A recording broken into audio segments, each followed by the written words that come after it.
তোর পীড়িতে এত জ্বালা রে,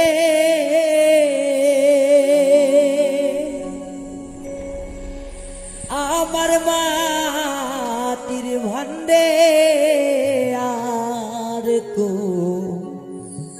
লাইনা এমন ভাবে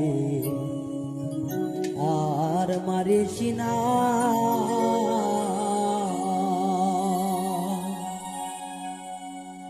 আমায় বীজ খাওয়াইয়া মায়রা কালা বন্ধুয়া